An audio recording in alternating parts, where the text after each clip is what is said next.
Diesel की कीमत में 40 रुपये 54 पैसे और पेट्रोल की कीमत में 18 रुपये 50 पैसे कमी। डीजल की नई कीमत 236 और पेट्रोल की नई कीमत 230 रुपये 24 पैसे फी लीटर हो गई। वज़ीर आज़म ने कौम से खिताब में कहा है कि आलमी मंडी में तेल की कीमतें मजीद कम हुई तो मुल्क में मजीद कम की जाएंगी। बताया IMF से भी मुआहदा हो गया, खुदा करे कि IMF से ये आखिरी मुआहदा हो।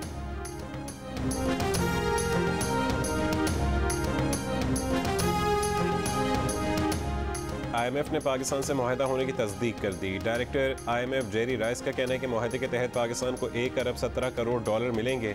स्ट्रक्चरल इस्लाहात बढ़ेंगी और मैक्रो इकनॉमिक सूरत हाल मुस्तहकम होगी। नई शराइत भी मुआहदे का हिस्सा बना दी गई। रेवेन्यू बढ़ाना होगा, ज़्यादा आमदन वाले अफराद से टैक्स वसूल करना होगा। तवानाई शोबे में इस्लाहात को यकीनी बनाया जाना चाहिए। पावर टैरिफ में बर वक्त इजाफा, सालाना रीबेसिंग और सहमाही एडजस्टमेंट भी मुआहदे का हिस्सा। गवर्नेंस में बेहतरी, करप्शन में कमी लाने के इक़दाम करना होंगे। हुकूमत पर इलेक्ट्रॉनिक असासजात डिक्लेरेशन सिस्टम कायम करने, नैब समेत इंसदाद करप्शन से मुतालिक इदारों का असर जायज़ा लेने पर गौर।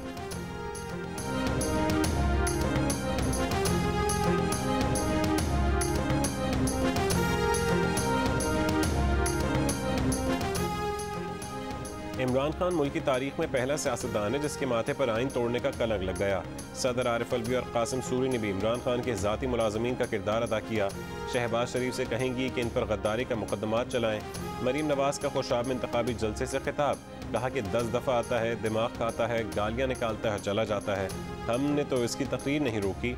इमरान खान कहता है कि उसे सुप्रीम कोर्ट के फैसले पर अफसोस हुआ। जब तुम आइन तोड़ रहे थे तब तुम्हें कोई अफसोस नहीं हुआ।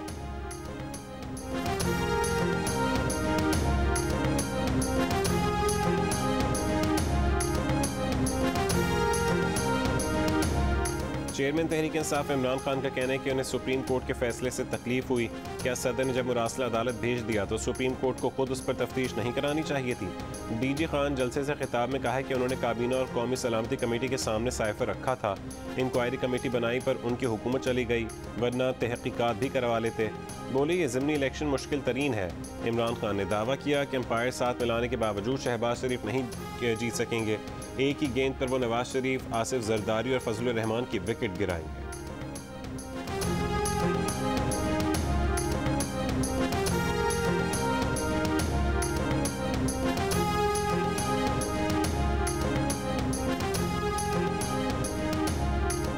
बलूचिस्तान में दहशतगर्दों के हाथों लेफ्टिनेंट कर्नल लईक बेग मिर्जा शहीद।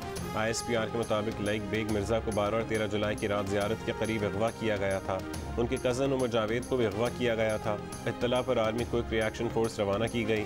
दहशतगर्दों का मंगी डैम के पास सुराग लगाया गया। फायरिंग के तबादले में 2 दहशतगर्द भी मारे गए। बाकी दहशतगर्द मुग़वी उमर जावेद को लेकर फरार हो गए।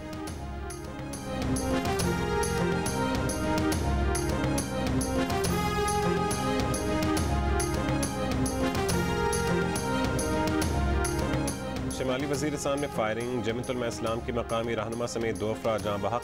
कारी समीउद्दीन और उनके साथी को निशाना बनाकर मुल्ज़िमान फरार। वफाकी काबीना का इजलास आज होगा। NDMA सैलाब की सूरत हाल पर ब्रीफिंग देगी।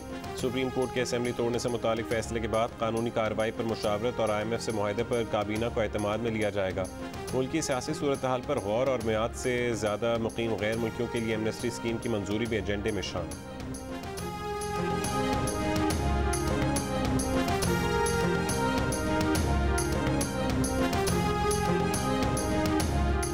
कराची में बादल फिर बरसने लगे। तेज़ हवाओं के साथ बारिश, रात में तेज़ बारिश की पेशगोई। माहिरीन मौसमियात ने खबरदार किया है कि कल और परसों कहीं 80-90 तो कहीं 100 मिलीमीटर से ज़्यादा बारिश हो सकती है। ठट्ठा, बदीन, मिट्टी, तरपारकर, उमरकोट, इस्लाम कोट में भी गरज चमक के साथ मूसलाधार बारिश का इम्कान। मानसून सिस्टम के असरात सिंध में नजर आने लगे। थरपारकर, नंगर पारकर और बालाई सिंध में थंडर सेल्स बनने का अमल शुरू।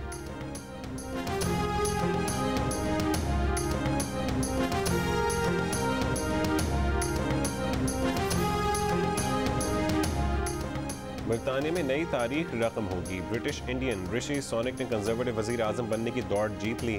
ऋषि सोनक को 101 वोट मिले। पेनी मॉर्डन 83 वोट लेकर दूसरे, जबकि लिज ट्रस 64 वोट लेकर तीसरे नंबर पर चली गई। श्रीलंका में एशिया कप क्रिकेट होगा या नहीं, एशियन क्रिकेट काउंसिल आज फैसला करेगी। सेक्रेटरी क्रिकेट श्रीलंका कहते हैं कि मुल्क में कशीदा सियासी सूरत हाल के बावजूद एशिया कप के इनेकाद के लिए पुरअज़्म है। एशिया कप क्रिकेट टूर्नामेंट 27 अगस्त से खेला जाना है।